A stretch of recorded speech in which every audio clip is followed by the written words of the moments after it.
ధర్మవరం పట్టణంలో బుధవారం త్రుటిలో పెను ప్రమాదం తప్పింది. పూర్తి వివరాలకు వెళ్తే ధర్మవరం పట్టణం యాదవ వీధి సాయి ప్రైవేట్ డిగ్రీ కళాశాల వద్ద ఓ ట్రాక్టర్ డ్రైవర్ నిర్లక్ష్యంగా ట్రాక్టర్ నడిపి విద్యుత్ స్తంభాన్ని ఢీకొన్నాడు. ఈ ప్రమాదంలో విద్యుత్ వైర్లతో పాటు ట్రాక్టర్పై విద్యుత్ స్తంభం పడిపోయింది. ఈ సమయంలో నిప్పురవ్వలు ఎగిసిపడ్డాయి. అక్కడున్న ప్రజలు భయభ్రాంతులకు లోనయ్యారు. ట్రాక్టర్ డ్రైవర్ అమాంతం కిందికి దూకేసి పరారయ్యాడు.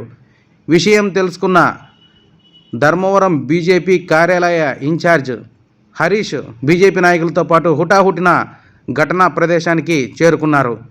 అక్కడి నుండి నేరుగా విద్యుత్ అధికారులకు ఫోన్ చేసి తక్షణమే విద్యుత్ను ఆఫ్ చేయించి నూతన విద్యుత్ స్తంభాన్ని ఏర్పాటు చేయాల్సిందిగా కోరాడు. ఈ సంఘటన ఆ ప్రాంతంలోని ప్రజలను తీవ్ర భయభ్రాంతులకు గురిచేసింది. ట్రాక్టర్ డ్రైవర్పై కేసు నమోదు చేసి ట్రాక్టర్ను పోలీస్ స్టేషన్కు తరలించారు.